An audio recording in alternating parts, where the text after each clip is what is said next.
अक्सर सुना जाता है कि समझदार व्यक्ति वही है जो बोलने से ज़्यादा सुनने में विश्वास रखता है। मौन रहना एक कला है और यकीन मानिए जितना आसान सुनने और पढ़ने में लगता है और उतना ही ये कठिन काम है जो हर कोई नहीं कर पाता। चुप रहने के कई नुकसान हैं, लेकिन कई जगह चुप रहने के कई फायदे हैं जिन्हें जानना उन लोगों के लिए बहुत आवश्यक है जो हर जगह बोलने या फिर जवाब देने की आदत रखते हैं।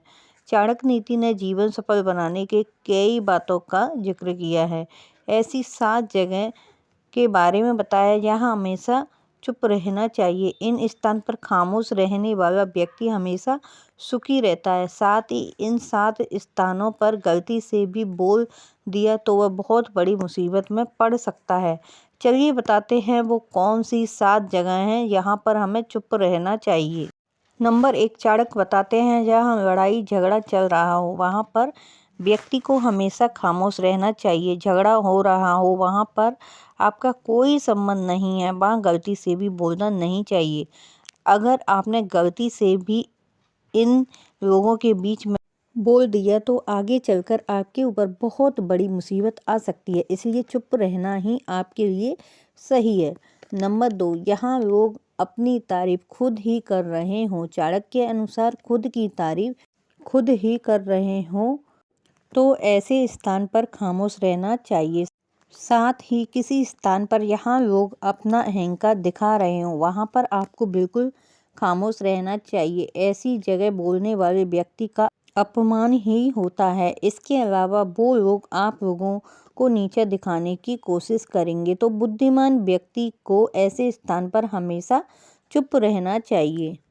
नंबर 3, जब कोई आदमी आपके सामने तीसरे की बुराई कर रहा हो उस समय आपको बस चुप रहकर सुनना चाहिए और अपनी राय नहीं देनी चाहिए कि आदमी बुराई कर रहा हो जो किसी और के सामने आपकी बुराई भी कर सकता है। यदि आपने कुछ कहा तो बेहतर यही होगा कि ऐसे स्थान पर रुके ना, यहाँ किसी की बुराई चल रही हो।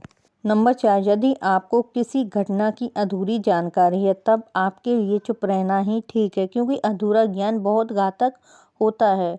वह आपको हंसी का पात्र भी बना सकता है या किसी मुसीबत में भी डाल सकता है। और किसी को सलाह या ज्ञान नहीं देना चाहिए जब आपको उसके बारे में कोई ज्ञान ना हो। नंबर 5, जब आपको ज्ञात हो जाए कि सामने वाला आपकी भावनाओं का सम्मान नहीं कर रहा है और ना ही वो आपकी बातों को समझ रहा है, ऐसी जगह शांत हो जाना चाहिए, क्योंकि ऐसे लोगों को आपकी भावना या दुख से कोई मतलब नहीं होता। ऐसे लोगों को अपना राज बताकर आपको पछताना ही पड़ेगा। नंबर 6, यदि कोई इंसान अपने दुख या परेशानी के बारे में आपको बता रहा है, वह आप पर भरोसा कर रहा है, आपको अपना समझ रहा है, ऐसे में तुरंत ही उसे समाधान बताने की बजाय उसके दुख या समस्या को ध्यानपूर्वक समझें, उसे सुने। उसके बाद अगर कभी अपनी ज़िंदगी में वैसी परेशानी का सामना किया हो, आपको यह पता हो कि ऐसी परेशानी में क्या करना सही होगा, तभी जाकर उसकी परेशानी अनुसार समाधान दें। यदि आपको नहीं पता उस समय क्या करना है तब आपके लिए चुप रहना ही बेहतर होगा, क्योंकि गलत सलाह देने से उसकी परेशानी और भी बढ़ सकती है। सबसे बड़ी बात यह है कि उसकी दुख या परेशानी को गुप्त ही रखें और किसी को ना बताएं। नंबर 7, जब आपका कोई करीबी व्यक्ति आपसे झगड़ा कर रहा हो या किसी बात पर आपसे क्रोधित हो तब भी उसके सामने चुप रहना चाहिए। जब व्यक्ति गुस्सा कर रहा होता है तब उसको अपने मन पर नियंत्रण नहीं रहता। ऐसी परिस्थिति में उसकी क्रोध की अग्नि में अगर आप भी कूद पड़ेंगे या उनसे झगड़ा करने लगेंगे तो बात कल सुलझ सकती थी वह और भी ज़्यादा बिगड़ जाएगी। उस समय सब सहकर अगर आप चुप रहेंगे तो वह मन ही मन यह सोचकर पछताने लगेगा कि उन्होंने आपके साथ गलत किया और वह शर्मिंदा होकर खुद ही आपके पास चलकर आएगा और आपसे माफ़ी मांगेगा।